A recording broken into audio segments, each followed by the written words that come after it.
Gimana Bu Nolini, sehat? Alhamdulillah. Sehat. Siap untuk disupervisi? Siap. Sekarang apa Ibu ngambil kelas berapa Bu? Kelas 8. Kelas 8. Ibu ngambil kelas 8. Apa Bu tadinya? Yang itu? Getaran. Tentang Getaran. getaran. Tentang getaran itu kok garis kita pilih getar gitu ya. Kita masuk getaran ya. Iya. Metodenya apa Bu yang akan Ibu ambil? Saya metodenya pertama itu mereka dibagi dulu, triknya pertama dibagi buku ini panduan, buku paket, mereka baca dulu tentang getaran. Setelah itu dibikin kelompok, mereka akan membesarkan meditasi tentang getaran. Jadi itu termasuk metode masuk dalam kategori dia sudah praktek ya, apa kalau praktek itu namanya? Ya, macam-macam Pak kalau metode ada di sekolah ini, dan dia dengan praktek ini mereka menemukan nanti bisa intuisi juga kan. Kenapa Ibu memilih metode itu? Paling enggak mereka itu kalau kerja, kalau mereka sudah mengamati tanpa mereka kerja kayaknya itu juga termasuk pembelajaran 2 kali menurut saya kan. Jadi kalau dia mereka cuma mengamati nggak apa yang dikerjakan, mereka kayaknya ingatannya nggak berkurang gitu mengenai getaran. Tapi kalau dipraktekkan langsung Dipraktekkan ya. iya. Bisa saya lihat persiapannya kayak apa?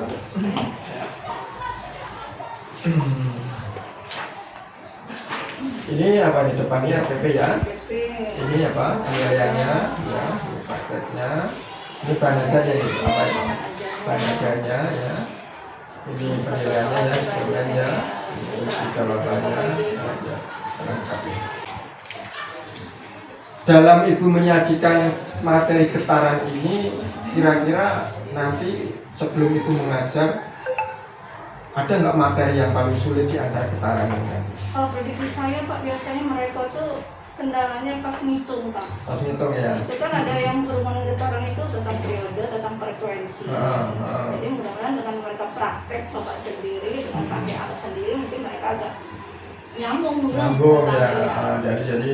Jadi yang dianggap materi sulit oleh siswa tadi karena kita menggunakan langsung praktek, contextual teaching and learning, langsung praktek di tempat, mudah-mudahan materi itu mudah dipahami oleh anak ya. Harapan ibu terhadap anak tersebut setelah diberikan materi itu kira-kira apa nanti? Setelah kita berikan materi getaran itu dengan kita langsung contextual teaching and learning ya, praktek langsung, apa yang ibu harapkan dari hasil yang akan kita dapatkan nanti? Ya itu kan harapan saya kalau mereka langsung praktek, mencoba menghitung tentang frekuensi, periode, mereka bisa paham, berarti getaran ini kalau dia waktu sekitar itu bisa jadi frekuensinya berapa gitu. Jadi mereka langsung paham tentang frekuensi dan periodenya. Oke Bu Nurili, kalau saya lihat dari persiapan ini kayaknya sudah fix, ini sudah 100%. Kira-kira Ibu siap kapan? Hari apa Ibu siap kita observasi di kelas? Ini kan baru persiapan ya, berarti kira-kira Ibu jadwalkan ke anak hari apa biar kita bisa janjian ketemu. Hari apa Ibu bisa? Paling hari soal Jumat jam pertama di 8 malam. Insya Allah itu silakan persiapkan semuanya. Jadi nanti kita langsung eksekusi di dalam kelas. Oke Bu Nurili, secara persiapan saya lihat sudah oke, sudah bagus, tidak ada tambahan dari saya karena Ibu sudah menggunakan metode gabungan ceramah, kemudian langsung ke praktek ya Bu ya, langsung CTR, Tethering, teaching ini. Sementara itu dulu cukup, terima kasih Bu Nurili, kita ketemu nanti di hari Jumat ya, di kelas 8A. Oke, makasih Bu ya, ya.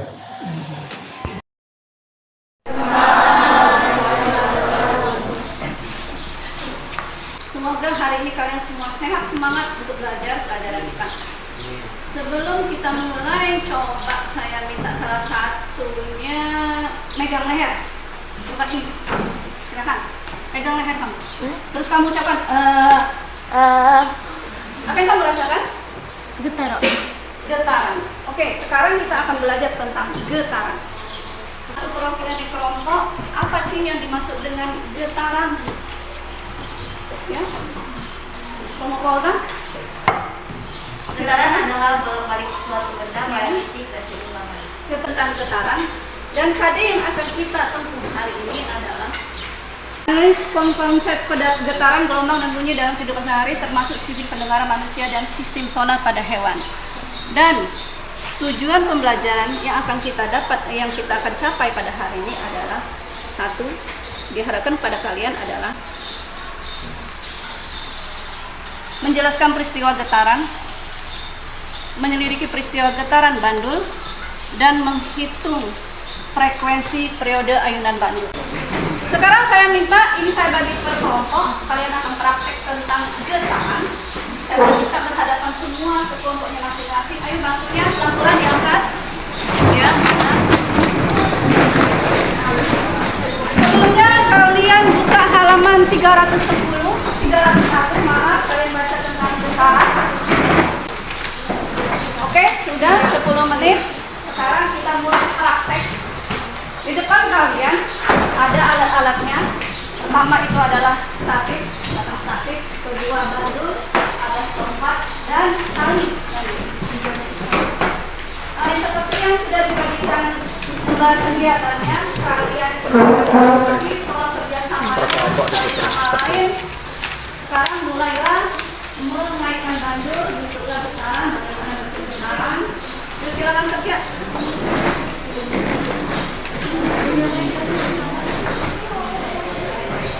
Ada yang megang statik ya, jatuh, tidak hilang. Oke, ada yang stopwatch, mulai dia bergetar dalam waktu 1 detik.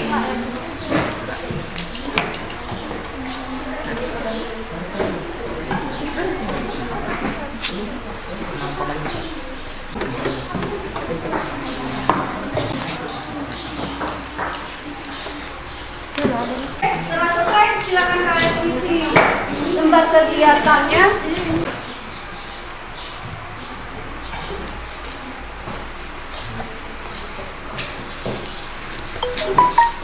Ya, kalau sudah selesai, saya minta salah satu kelompok untuk maju ke depan untuk mempresentasikan hasil ini. Silakan kelompok Archimedes.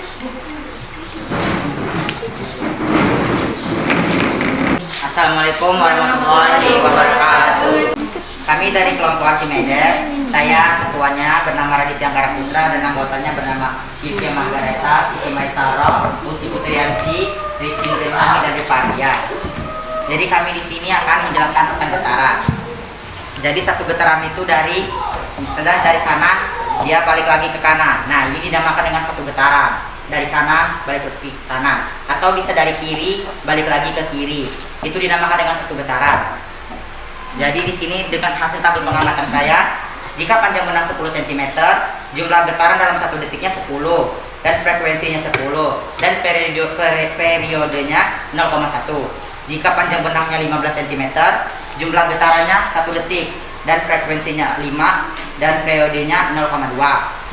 Kesimpulannya, semakin panjang tali, semakin besar periodenya, dan semakin panjang tali, semakin kecil frekuensinya. Itu saja dari kami. Kami akhiri presentasi dari kami. Wassalamualaikum warahmatullahi wabarakatuh. Waalaikumsalam warahmatullahi wabarakatuh. Silakan kelompok Archimedes, tepuk tangan untuk kelompok. Oke, siswa sekalian, setelah kalian mempraktekkan bentuk getaran, jadi kesimpulan yang bisa kita dapat adalah pertama, semakin panjang tali, periode yang terjadi pada getaran semakin besar. Tetapi semakin pendek panjang tali, frekuensinya terjadi pada getaran semakin kecil. Kita refleksi. Menurut Bu Nurleli, apa pendapat Ibu tentang penyajian pembelajaran tadi? Perasaan Ibu gimana? Menurut Ibu, apa berjalan lancar, apa ada kendala dan sebagainya? Waktu pas di penggunaan di LCD tadi, tidak macet. Menurut Ibu, antara RPP yang Ibu buat dengan pelaksanaan tadi sudah sesuai belum? Dengan RPP yang Ibu buat sudah sesuai ya? Ada yang Ibu rasakan dalam memberikan materi Bu yang menurut Ibu ada kepuasannya di hal titik apa gitu, di poin item apa, kalau Ibu ada yang merasa puas dalam menyajikan materi tadi? Itu yang merasa puas setelah diadakan mereka siswa praktek, pas ke depan mereka udah paham yang namanya satu getaran itu apa. Kira-kira waktu Ibu memberikan materi ada kesulitan nggak? Tidak ada. Nggak ada. Kalau siswa? Mungkin ada beberapa siswa Pak yang kesulitan. Mereka pulang bacanya kurang langsung nyambung atau bagaimana. Tadi kalau tidak sebelum kita materi minggu depan itu mereka di rumah itu display tadi tentang gelombang. Mereka harus baca dulu tentang gelombang di rumah. Itu kesulitan yang terjadi di beberapa anak ya Bu. Kalau kesulitan yang terjadi di beberapa anak tersebut, menurut Ibu biar tidak terulang di pembelajaran berikutnya, kira-kira apa cara trik apa yang Ibu lakukan untuk mengatasi kesulitan yang terjadi pada anak-anak tersebut? Iya, pada akhir pembelajaran yang berikutnya berarti menetapkan mereka tentang pelajaran selanjutnya itu mereka baca dulu atau mereka buat rangkuman. Jadi kan pas masuk minggu akan datang, mereka tuh mulai di mereka sudah tersambung. Oh, kita akan belajar tentang ini. Tidak begitu. Jadi untuk temuan berikutnya itu memang anak disarankan kita berikan materi apa tadi ini yang kita pelajari, baca dulu di rumah. Oke Bu Nureli, secara umum pembelajaran Ibu hari ini sudah bagus, sudah sesuai.